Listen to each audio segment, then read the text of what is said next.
bila kufika kwa mpaka yako, bila kufika kwa your destiny, kwa sababu baraka ambayo ungekuwa nayo mtu mwingine amechukua. Hiyo ni ujumbe ambao nilifundisha on Thursday katika ibada yetu ya katikati ya wiki, na ilikuwa ni ya baraka sana, ilikuwa ni ya upendo sana, kwa sababu tulikuwa tukifundisha neno. Haleluya! Leo watu wakifikiria basi afundishe kuhusu repentance ama turudie Mungu, but nataka nifundishe neno ambalo ukipokea itakujenga kiroho. Bwana Yesu asifiwe. Mimi nimekuwa nikifundisha ya kwamba repentance, kutubu dhambi zetu. Kutubu haitafanya Mungu abadilishe mawazo yake juu ya maisha yako. Bwana Yesu asifiwe sana. Wakati umetubu dhambi zako, umesamewa makosa, unapea Mungu nafasi ili makusudi ya Jehova ikatimise katika maisha yako. Bwana Yesu asifiwe. Wakati mtu ametubu dhambi zake, wakati umerepent kwa dhambi ambayo ulifanya, unampa Mungu nafasi ili makusudi ya Mungu yakatendeke, kwa sababu kwa mafundisho ambayo tumekuwa nayo tulipata ya kwamba Mungu alitujua kabla sisi kusaliwa. Haleluya! Kanena na Yeremia akamwambia, Yeremia, wewe kabla kusikwa mimba ndani ya tumbo ya mama yako nilikujua. Akamwambia Yeremia, kumbuka kabla wewe kusaliwa tayari nilikuchagua kukuwa nabii ya mataifa. Praise the name of Jesus. Hiyo ilikuwa maksudi ya Mungu kwa maisha ya Yeremia. Na kwa sababu tulikuja katika dunia, mama ambao ako na mimba anaweza akasema ya kwamba mtoto akiwa ndani ya tumbo anaweza akacheka. Haleluya! Na wakati mtoto amesaliwa, huyu mtoto analia. Kwa sababu gani? Kwa sababu amekuja katika taifa ama katika nchi ambao imekuwa na dhambi. Haleluya! Kupitia kisasi ya mababu zetu Adam and Eve, kwa sababu ya dhambi zao inakuja to generation mpaka kwetu. Haleluya! So wakati tumetubu dhambi zetu, inapea Mungu nafasi ili maksudi yake ikatendeke, kwa sababu Shetani alikuja na akanyakua baraka zetu. Shetani anatawala kwa taifa. Haleluya! So repentance inafanya maksudi ya Mungu yatendeke juu ya maisha yako. So leo tunapoenda kuomba, ninataka ukaombe Mungu. Sema, Mungu, ninatamani kufanya maksudi yako. Nikitembea nitembee katika njia zako, lakini Mungu ninakuomba maksudi yako, yale ambayo ulinipangia yakatendeke katika maisha yangu. Glory be to Jesus. Kwa sababu pengine maisha ambayo unaishi, kiwango ambao unaona huko, hiyo sio kiwango yako, hiyo sio maksudi ya Jehova. Tutafute maksudi ya Mungu, na tu ya kwanza, we have to repent our sin. Glory be to Jesus. Ili tukakutana na baraka zetu, kwa sababu Shetani alikuja akanyakua baraka zetu. Glory be to Jesus. Today I want to teach about harvest, mavuno. Hallelujah. Kila mtu in the whole world, watu wanavuna kwa njia tofauti, na ili mtu apate kuvuna inamaanisha kuna kitu ambacho alipanda. Glory be to Jesus. Ili mtu aende kuvuna mahindi, alipanda mahindi. Ili mtu apate kuvuna, lazima kuwe na kitu ambao walitenda. But kwa sababu Shetani ambao ni mtu mbaya, unaweza enda na upande, na wakati ya mavuno uweze ukapata mavuno yale ambayo utakayovuna. Bwana asifiwe sana. Kwa sababu Shetani amekuja na karibu yale ambao ulipanda. Glory be to Jesus. Ndio maana watu wengi wamefundisha watoto wakitarajia watoto wakimaliza masomo watakuwa ni baraka katika maisha yao, lakini Shetani ambao ni mtu mbaya amekuja amebadilisha hiyo. Wakati mtoto yako anaenda kugraduate, baada ya kugraduate in the next 2 months, 1 year, unakuta mtoto amekufa, ama utakuta mtoto amekugeukia. So uweze ukavunia kazi ambayo ulifanya ndani ya mtoto wako. Glory be to Jesus. In your life una business ambayo unaweza answer. Uta invest sana kwa hiyo biashara. Hili usema ya kwamba hii biashara in the next 2 years nitapata baraka, nitavuna kwa hii biashara yangu. Glory be to Jesus. Lakini shetani ambaye ni mtu mbaya anakuja na anaharibu mavuno yako. Bwana Yesu asifiwe sana. So uwezi ukavunia yale ambayo ulikuwa unatarajia. Wakati mavuno imefika karibu ambapo inafaa ukavune kwa yale ambayo ulifanya, unakuta kitu kingine. Glory be to Jesus. Ndio maana Yesu Kristo alisema kwa wanafunzi wake, tulipanda ngano, lakini mtu mbaya alikuja nyuma yetu na akapanda magugu katikati ya ngano. Na wanafunzi wakauliza, situngowe hizi magugu? Wakasema, no, hatuwezi tukazingowa saa hii, wacha sikue sote, na wakati ya mavuno tutaona magugu na tutaona ngano, na hiyo ndio tutaona tofauti kwa kazi ambayo tulifanya. Glory be to Jesus. Na mavuno ambayo nataka kuongea juu yake ni yale ambayo umefanya, umesacrifice, umeteseka sana, umetafuta kwa njia yote. Hata kama ni biashara, umepampa a lot of money, lakini wakati ambao unafaa ukaone msaada ya kazi ambayo ulifanya, mtu mbaya ambao ni shetani anakuja na ananyakua yale ambayo ingekuwa ni yako. Glory be to Jesus. Ndio mjumbe ambao nimekuja leo, ili kila mtu asimame kwa nafasi yake, adaone njia ya kumregezea kurudia kwa Bwana. Hili mavuno yale ambayo umefanya, kwa sababu in this life inafaa tubarikiwe. Glory be to Jesus. Hata kama tunaenda mbinguni, inafaa tupate baraka. Hallelujah. Tutabarikiwa kwa njia gani? I'm not teaching about panda mbegu utabarikiwa. Hallelujah. Hiyo siongee juu yake. Ninaongea mambo za kiroho ndani yako, upatanisho kati yako na Mungu, ili makusudi ya Yehova yakatendeke. Kwa sababu nilianza nikisema ya kwamba shetani alikuja akanyakua baraka zako, na hiyo ndio jumbe ambao nilifundisha on Friday. Ilikuwa on Friday, nilifundisha on Friday. So shetani ni adui yetu, kazi yake ni kuharibu na kuua na kuiba, na aende nayo yote akuache empty, na uli struggle ukatoa dhabihu, ukatoa sacrifice kwa ajili ya maisha yako, na wakati ambao unafaa uvunie kazi yako, shetani anakuja na haribu.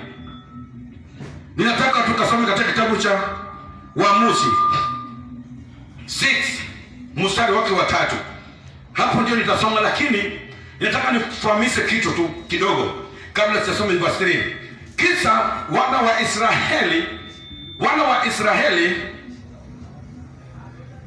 Israeli walifanya dhambi sana machoni pa Bwana. Watu ambao walikuwa wanaendelea vizuri, watu ambao walikuwa wamebarikiwa, watu ambao walikuwa na tumaini. Biblia ya Bwana inasema, ukianza verse 1, dhambi za wana wa Israeli ikaongezeka machoni pa Jehova. In verse 2, Mungu akaweka wa Israeli katika mkono ya Midiani. Mambo ya kuteseka, hawangeweza kuwa na furaha, hawangeweza kuwa na freedom, ambapo hata leo kwa njia moja ama nyingine we don't have the freedom to worship the Lord vile Mungu anataka tukapate kumwabudu. Waisraeli walikosa hiyo, na walikosa hiyo kwa sababu ya dhambi zao. Glory be to Jesus. Ndio nilianza nikisema ya kwamba tunaporepent, tunatubu, ili maksudi ya Mungu yakatendeke katika maisha yetu. Haleluya. Mstari wa 3 ndio mahali penye niko na ujumbe ninataka ukasikie. Basi ikiwa hapo Israeli walipokuwa wamepanda masamba, wa Midiani wakawawekea na Wamelaki na hawa wana wa mashariki wakakue juu yao. Wana wa Israeli walipanda. Wakati walipanda, mavuno ambao walipanda, ngano ambao walipanda zikamea vizuri, na Wamidiani na Waamalek walikuja wakamnyang'anya wana wa Israeli yale ambao walipanda. Glory be to Jesus. Walipanda wakitarajia ya kwamba tutavuna kwa hizi vitu ambao tumeyapanda, lakini baada ya kuvuna, Waamalek na Wamidiani walikuja wakawanyang'anya. Kwa sababu gani? Kwa sababu ya dhambi zao ilifanya Jehova Mungu akawatia wana wa Israeli katika mkono ya Midiamu. Sasa wana wa Midiamu na wa Amaleki walikuwa na mamlaka na uwezo juu ya wana wa Israeli. Hata kama wangefanya nini, hawangepata kuvunia kazi ya mikono yao. Kwa sababu gani? Kwa sababu wako katika kifungo. Wanaweza fanya mabidii sana, lakini hawawezi kufika kwa mpaka yao. Wanaweza wakafanya na njia zao zote, hawawezi wakafika kwa baraka zao. Anaweza kujaribu mpaka ananungunika, anakuja anauliza, kwa nini nimejaribu kwa maisha yangu yote na siwezi nikafika kwa mpaka yangu, siwezi nikafika kwa my destiny? Nini imetendeka mbaya? Nimekuja nikukumbushe kitu, kuna jambo ambalo litendeka. Haleluya! In this verse ndio mahali penye Mungu alimwambia Gideoni, nenda ukafunje madhabahu ya mababu. Glory be to Jesus. Pengine leo umesaliwa in that family, unajaribu kimaisha, you have everything, but ukijaribu uwezi ukafika kwa kile ambacho unataka. Kwa sababu gani? Kwa sababu mababu zenu walifanya maovu. Glory be to Jesus. Wakajenga madhabahu kinyume cha mapenzi ya Bwana. Sasa nyinyi mnapolelewa hamjui kile ambacho ilipandwa. Haleluya! Sasa mnapanda juu ya madhabahu ya mababu zenu, hamwezi mkavunia kwa sababu mko chini ya madhabahu ya Amaleki na Wamidia wamewanyanyasa. Glory be to Jesus. Mungu akanena, wana wa Israeli wanapoona hivyo, wanafanya kazi, hawawezi wakavuna. I don't know in this church kuna mtu amejaribu biashara na wengine wanakuja wanaanza nyuma yao na biashara inaendelea tu. Unajaribu maisha, wengine wanakuja wanakupita, wanaendelea tu, wewe unabaki. Glory be to Jesus. Nini inafanyika? By that time wana wa Israeli walipanda juu ya madhabahu ya mababu, ambapo hawakuelewa, hawakujua ili zilipandwa na namna gani. Kumbe zilipandwa kinyume cha mapenzi ya Mungu. Glory be to Jesus. That is why nilianza nikisema, tunaporepent tunampa Mungu nafasi katika maisha yetu ili makusudi ya Jehova yakatendeke katika maisha yetu. Glory be to Jesus.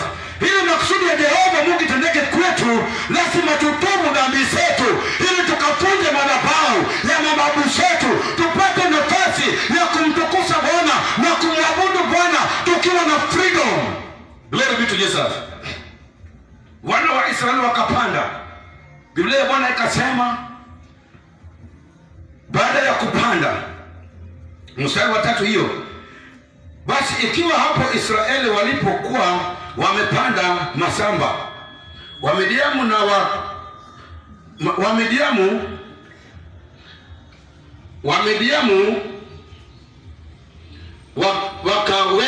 wakawea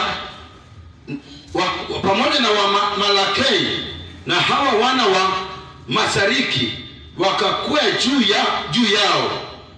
Hawa Wamidiamu wakakuwa juu ya wana wa Israeli. Wanajaribu kufanya, wanajaribu kimaisha, unajaribu kusoma ili upate cheti, ili ukaende ukafungue biashara, lakini kuna mkono msito iliyoko juu ya maisha yako, mkono ya Midiamu. Na kitu ambao ninapata ufunuo, wakati wana wa Israeli walikuwa wakipanda hivyo, walikuwa wanapanda juu ya madhabahu ya mababu. Glory be to Jesus. Hawangeweza kuvuna. Mstari wa 4 inasema hivi, wakapanga maraga juu yao na kuyaribiu haya maongeo ya nchi, hata ufikapo Gaza, wala hawakuacha katika Israeli siriki siwaso sote, kando wala ng'ombe wala ponda. Bwana Yesu asifiwe. Wana wa Israeli walijaribu, wakaweka vitu vyote. Walikuwa na ponda, walipanda ngano, walikuwa na mavuno,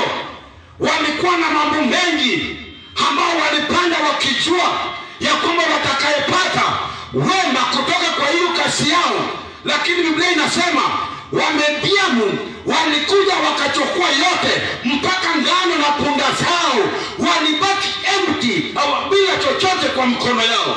Glory be to Jesus. Hawakuona furaha ya kazi yao, hawakuona kazi na bidii yao, hawakuona yale ambayo Mungu anawatendea, hawakufurahia kazi. Sijui kama hapa mahali penye tuko, ama wana ambao wanasikia hili ujumbe, umejaribu sana kimaisha, lakini unaona kama iwezekani. Nimekuja nikukumbusha ya kwamba kuna ya Wamediamu na Waamaleki ambao wako juu ya biashara yako, wanakunyanyasa, wanakunyang'anya hata yale ambao uko nayo, wataenda nayo sote. Glory be to Jesus. Wana wa Israeli wanapoona hivyo, wakalia, wakamlilia Bwana. Wanafanya kazi lakini hakuna faida. Hii wakati ya COVID-19, kuna watu wengine ambao wananiongeleza, pastor, hii mambo ya COVID-19 imefanya mambo iko ngumu. Biashara tukijaribu haiwezekani, kwa sababu tunayo kitu ambayo tunayaona kama imeharibu biashara. But kuna watu wengine ambapo wanasema kwa nini wakati wa COVID-19 ni wakati ambao tumeona baraka zetu. Glory be to Jesus. So kila kitu iko na advantage yake na disadvantage yake.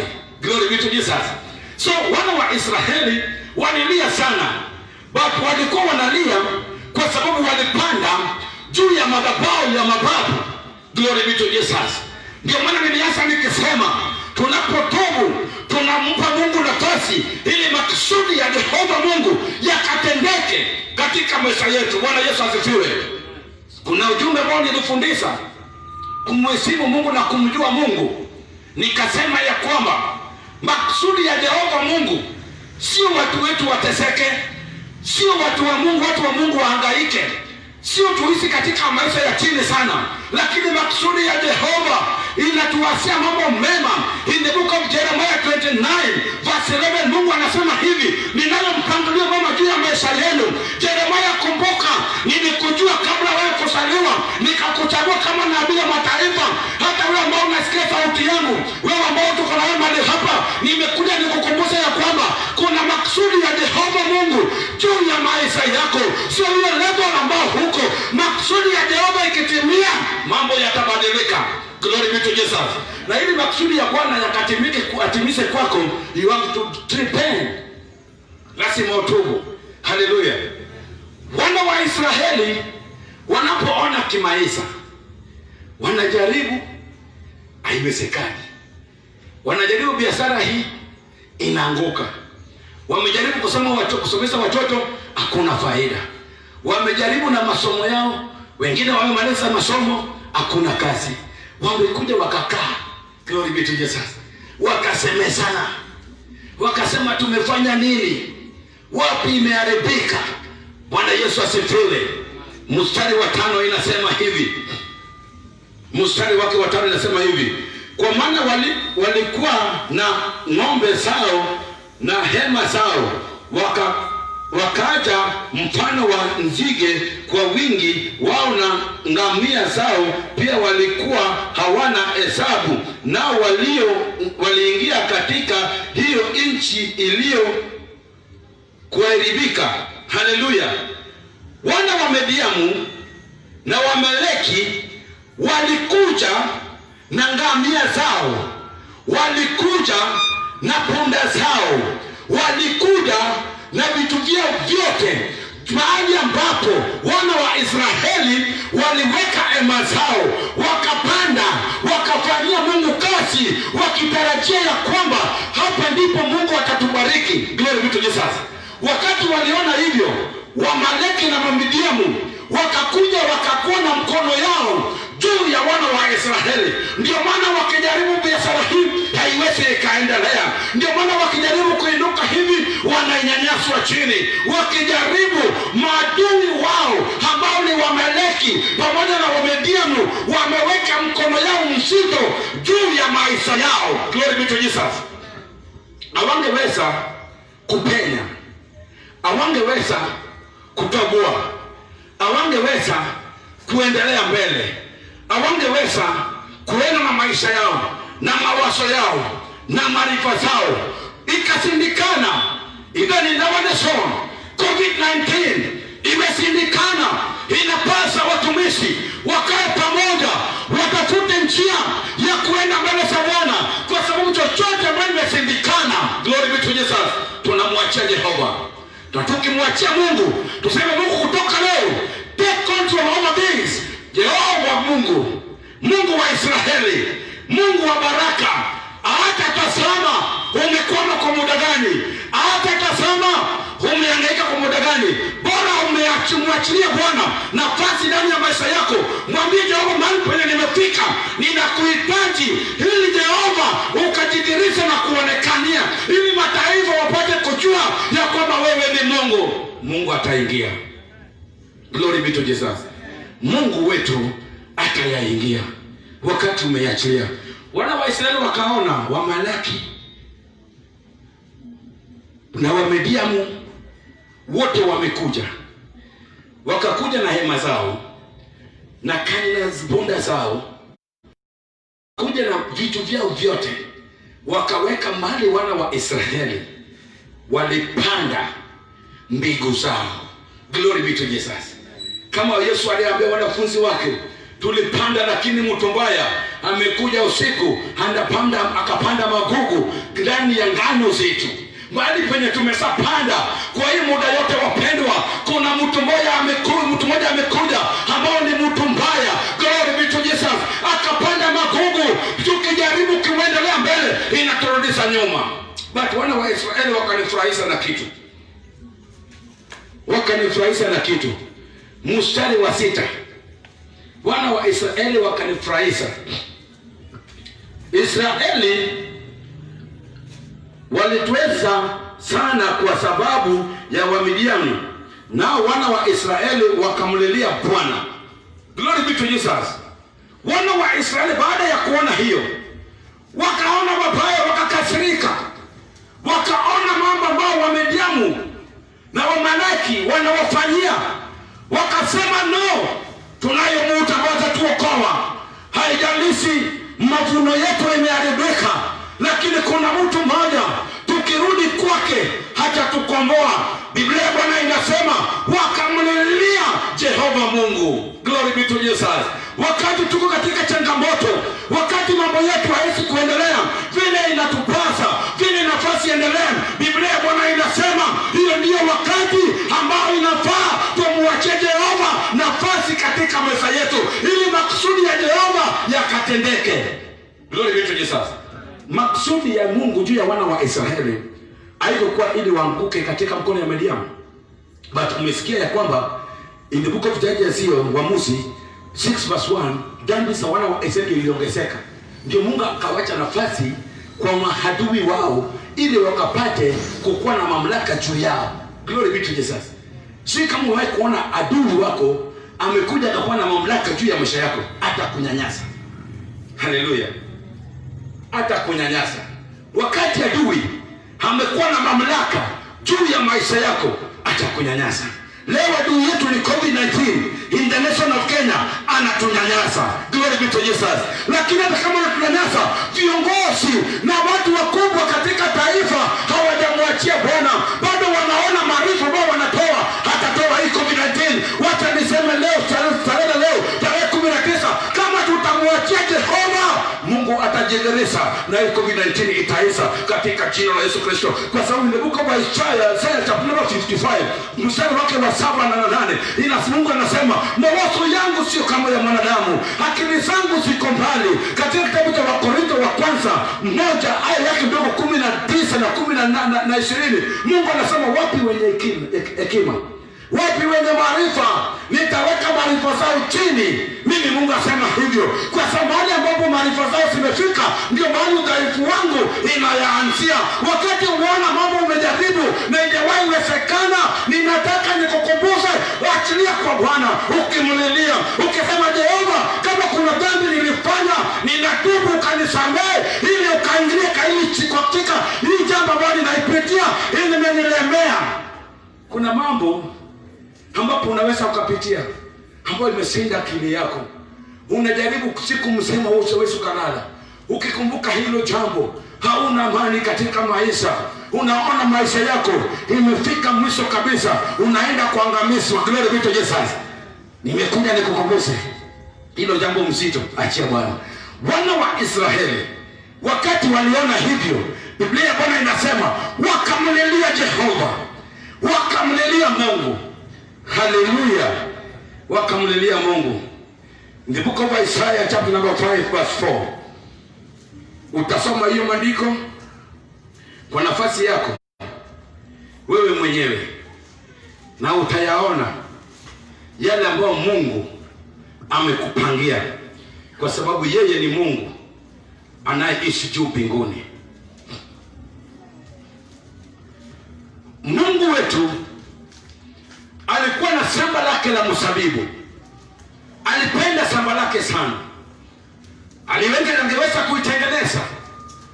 Biblia Bwana inasema akalima, akapanda mbegu, akiwa na tumaini katika shamba, akaitengeneza vile wewe unaweza kutengeneza kitu ambacho unaipenda ukiwa na tumaini katika hilo jambo. Ukajaribu kwa maisha yako yote mpaka ukaweka muru, ukasema hii shamba langu mpendwa, ninajua itazaa matunda yaliyo bora katika maisha yangu. Wakati ya mavuno nitakimbilia hiyo shamba, wakati ya kiangazi nitaenda katika hiyo shamba, kwa sababu nimetengeneza na roho yangu yote. Glory be to Jesus. Mungu naye akatutengeneza, akaturembeza, akuwa na tumaini ndani ya maisha yetu ya kwamba siku ya mwisho tutazaa matunda iliyo bora machoni pa Jehova. Glory be to Jesus. In the book of Judges, Mungu aliwatia katika mkono ya Midian na mkono ya wana wa Midian wa Amaleki, wakakuwa nzito sana juu ya maisha yao. Hawangeweza kupumua, hawangeweza kupenya, hawangeweza kuendelea. Hapa Mungu anaongea juu ya shamba lake la mzabibu, shamba ambalo Mungu alimpenda, akaitengeneza, akayarekebisha, akiwa na tumaini dakika la mwisho nitapata mavuno kutokana na shamba yangu. Ninajua hivi yu katika maisha yako kuna mahali penye ikiweza kuharibika leo, utavunjika moyo sana, utasema umedisappoint. Haleluya. Kwa sababu kuna mambo ambayo unayapitia, mtu umempenda sana, ukajigharamikia kwa ajili ya maisha yake, ukafanya yote ili mkapate kuwa katika amani. Basi dakika ya mwisho huyu mtu anakuja na kugeukia, anakuambia mimi sikujui, hakuna kitu yenye ulitenda kwangu na ulijigharamikia sana. Itakufunja moyo. Glory be to Jesus. Inaweza ikakufunja moyo. Ukipanda katika shamba yako. This one is a good example. Sasa watu walipanda, walilima, wakapanda, wengine walipanda mahindi, wengine wakapanda mtama, wengine wakapanda mbegu tofauti. Na I thank God kwetu watu walisafuna. Na ninashukuru Mungu kwa sababu nililima kidogo na Mungu akaibariki. Glory be to Jesus.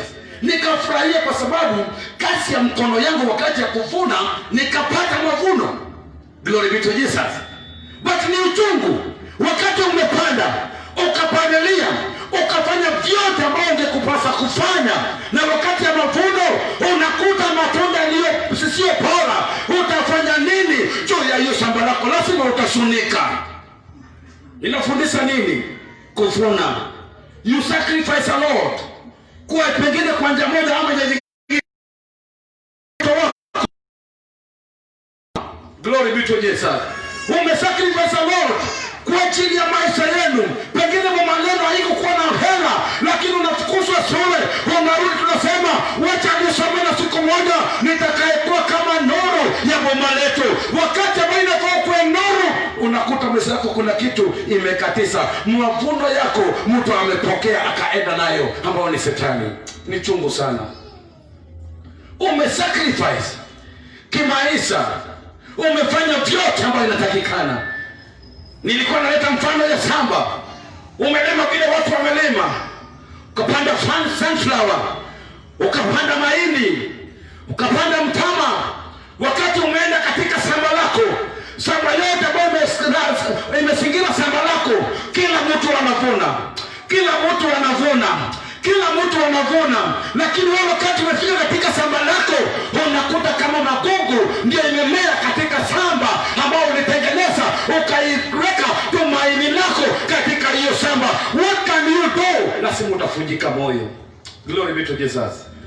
Kuna kitu ambayo imekuja kunyakua baraka zetu, anataka ili tusifune kwa ajili ya kazi yetu.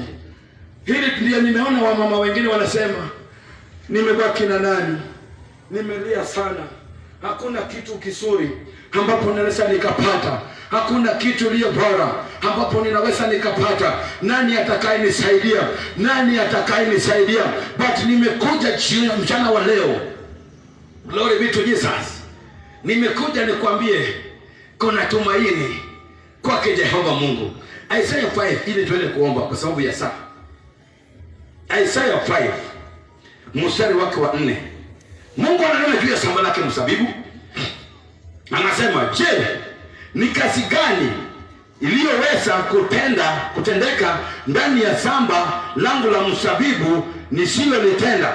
Basi nilipo tumaini ya kuwa litazaa zabibu, mbona likazaa zabibu mwitu? Glory be to Jesus. Mungu akaita Yerusalemu na Wayuda, akawaambia, njooni, ninawauliza ni nini ingenipasa kufanya kwenye shamba langu la mzabibu ambao sikufanya. Ni nini ambao Mungu angefanya ndani ya maisha yako ambao ukijitazama kabisa unaona Mungu hakufanya? Ni nini ambao ungefanya kwa ndoto ambao uko nayo, maono ambao uko nayo, ukajaribu kwa ujuzi yako, ukakabidhi katika mkono Bwana, ukaweka tumaini, na wakati imefikia, glory be to Jesus, ukakuta unazaa matunda mwito. What can you do? Unaweza ukajiuliza, ingenipasa nifanye nini? Na kama nilifanya vyote, nilikupa roho yangu yote, mbona umenigeukia? Watu wamegeukiwa na watu wengine. Sana sana mwanadamu wanageukaga saa zingine. Glory be to Jesus. Mnaweza kana yeye mkaagree mpaka mweke covenant, agano, muelewana, wakati kama huu, wakati fulani tutakuwa na hiki kitu, mkaweka tumaini katika hilo maagano, mkitarajia kitu kizuri. One day to ule jamaa amekugeukia, what can you do? Huyu ni mwanadamu, anaweza kugeukia watu wanaweza kugeukiwa. Glory be to Jesus. But namshukuru Jehova Mungu. Mungu akauliza, nini ningempasa kufanya ndani la shamba langu la mzabibu ambalo sikulifanya, na kama nilifanya vyote, mbona amezaa matunda chungu? Glory be to Jesus. Hata wewe unaweza kujiuliza, kama unaona unafanya kazi kwa bidii, but huwezi ukavuna. Haleluya. Kwa kanisa, wachungaji wengi wamependa watu wapande katika madhabahu yao. Kila wakati pandeni, kila wakati pandeni, kila wakati pandeni. Na kuna washirika wamepanda 30 years hawajapata mavuno. Hiyo roho tunaikemea katika jina la Yesu Kristo. Yeyote atakayepanda kwenye madhabahu ya Bwana, inafaa naye pia wakati ya mavuno akapate baraka zake katika jina la Yesu Kristo. Hiyo ndio ombi langu kama mchungaji wa kanisa.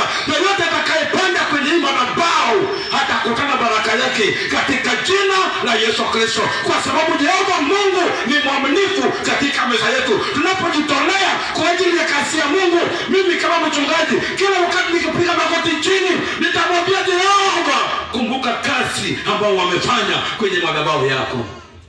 Inanielekeza kusema, ninashukuru wale ambao wamesimama na kazi ya Mungu wakati ya COVID-19. My God bless you so much. Hallelujah. Kuhubiri every day tungeweza kutumia 300. Every week nilikuwa natumia almost 1000 or above 1000. Na tunahubiri 3 times in a week or 4 times sometimes. But kuna watu wa kanisa ambao walisema pastor anafanya kazi ya Mungu, hatutapungukiwa kutoa tai, hatutapungukiwa kusema na hiyo kazi. Kama uko hapo natamka neno la baraka juu ya maisha yako. Kwa hiyo ambao ulipanda, usinungunike, usilie, usichunike moyo. Ninatamka baraka za Bwana haikufuate popote uendapo katika jina la Yesu Kristo, ili hata nawe pia ukafurahie kazi ambayo umefanya Hakuna mtu ambaye anaweza kutaka kufanya kazi bila faida. Glory be to Jesus. Kila mtu akifanya kazi anataka aone baraka za hiyo kazi, anataka aone baraka ya Mungu, anataka aone akiinuliwa kutoka utukufu moja hadi utukufu nyingine. Glory be to Jesus. Hallelujah. Ndio maana mimi nikiomba ninaombea sana kanisa, ninaombea sana washirika wetu, watu wote wale ambao ninawajua kwa majina, ninawataja kwa majina. Wale ambao sijawajua kwa majina, ninakumbuka Mungu ukawakumbushe na kazi yao, ukawaonekanie Jehova kazi ya mkono yao, wakapate kuvuna, wasijute, wasinungunike kwa ajili ya kazi ya mikono yao, kwa ajili ya kazi ambao wamefanya. Wengine wamesacrifice, wakatoa yote, wakalala njaa, wakitarajia siku moja watakula baraka zao, wakaona baraka. Kuna wengine madhabahu zingine watu wamepanda, lakini hawajakutana baraka zao. Wanalia asubuhi na jioni, wanasema mbona kazi ya Mungu ninalifanya, lakini siwezi nikaona baraka zangu, siwezi nikaona baraka zangu. Wacha tusome katika kitabu cha Malakai.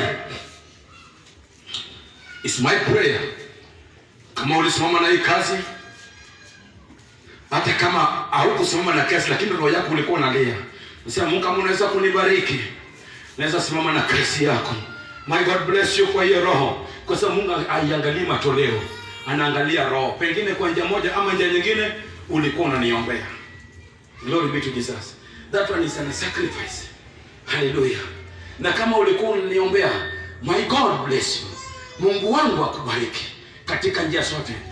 In this month nilikuwa na prayer and fasting for 10 days. Kwa nini nilikuwa naomba? Nilikuwa naomba kwa ajili ya maisha yenu. Nimejinyima kwa ajili yenu. Ninawaombea Jehova, lakini nashukuru mtu mmoja ama wawili ambao wakati nilikuwa ninawaombea, hata wewe pia ulikuwa unaniombea. Mungu wangu akapate kukubariki. Glory be to Jesus. Mungu akubariki. Hallelujah. In the book of Malachi, kuna watu wamepanda mara nyingi sana. Everybody, kila mtu akifanya kazi anataka endman apate msara yake. Glory be to Jesus. Hakuna mtu ambaye anaweza kufanya kazi bila msara. Hallelujah. Bila faida. Hallelujah. Bila kitu yoyote. In the book of Malachi chapter number 3 verse 13 and 14. Inasema hivi: maneno yenu yamekuwa magumu juu yangu, asema Bwana, lakini nyinyi mnasema tumesema maneno juu yako kwa namna gani? Hallelujah. Wale ambao wanasimama na kazi. Let me read verse 14. Inasema hivi, wapendwa, mstari wa 14, mnasema kumtumikia Mungu hakuna faida, na tumepata faida gani kwa kusika maagizo yake na kwa kwenda kwa huzuni mbele za Bwana wa majeshi? Glory be to Jesus. Mungu akaona wale ambao wamepanda mara nyingi wananungunika, wanalia kwa kazi yao, wakasema faida gani tutakayepata kumtumikia Mungu? Tutapata msaada gani? Hii COVID-19 imekuja na usito yake, hatuwezi tukakumbuka kazi ya Mungu. Glory be to Jesus. Hata wakati ambao tulikuwa tunafanya kazi ya Mungu, tulikuwa tunaenda church every Sunday. Hakuna mabadiliko ambayo tulikuwa tukiona katika maisha yangu. Wana wa Israeli pia wanena hivyo mbele zake Jehova, wakasema kumtumikia Mungu ni bure. Mungu akawaona akiwa juu mbinguni, kasema, Bwana, mnasema neno magumu juu yangu, mbona mnanungunika watu wangu? Glory be to Jesus. Wana wa Israeli wakasema, Mungu, tumepata faida gani tangu tuanze kukutumikia, tangu tuanze kusema na kazi yako, na tunapotazama pale nje wale ambao hawajakuheshimu? Mungu anaendelea vizuri. Hallelujah. Hiyo ni verse 15 and 17 ukishanguka chini. Wanasema mbele ya Mungu, tumejaona yale wale ambao hawajakutumikia, hawajakujua. Glory be to Jesus. In next week nitafundisha about dedication. Hallelujah. Ili muone tofauti. Don't miss our service. Hallelujah. Itakuwa ni ya baraka. Glory be to Jesus. Wakasema, tumepata faida gani tangu tukuje kanisani? Hata wakati ya COVID-19 hakuna tofauti ambayo tumeona. Mungu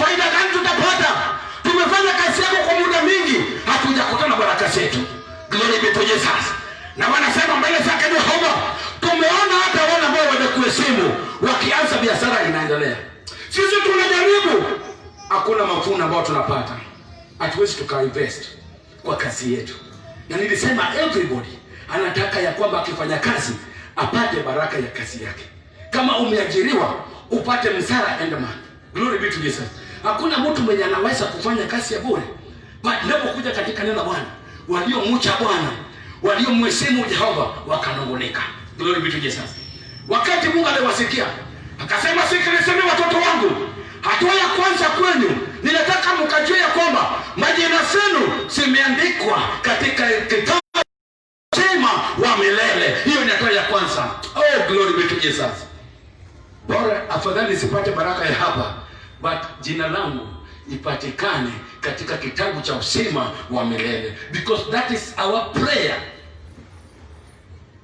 Sisemi kubarikiwa hapa ni mbaya, ni vyema. Nilihubiri wakati mwingine nikasema sina tabu na kifo cha kawaida. Leo hata ukikufa nitakuja, nitaomba kwa matanga yako, lakini I will get opportunity ya kuhubiria watu ili majina zao sikapate kuandikwa katika kitabu cha uzima wa milele. Glory be to Jesus. In this church, ninaomba Mungu tusinungunike kwa mambo ya dunia. Wakati wa Bwana ikifika, hakuna hata mmoja atakayeregeza nyuma. Mtu anisomee the book of Psalms katika kitabu cha Zaburi. Ninapoenda kumaliza Zaburi 90.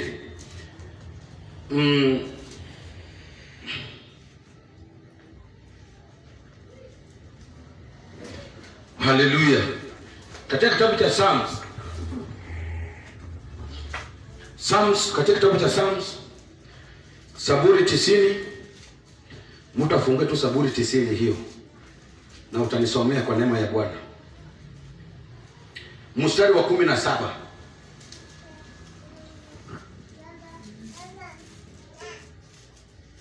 Inasema hivi, na usuli wa Bwana wetu, usuli wa Bwana Mungu wetu uwe juu yetu, na kazi ya mikono yetu itafanyia dhabiti. Naam, kazi ya mikono yetu aidhibitishe. Bwana Yesu asifiwe. Daudi akanena, glory be to Jesus, kazi ya mikono yetu, usuli ya Bwana itatimia ndani katika maisha yetu wakati hiyo ikifika. Glory be to Jesus.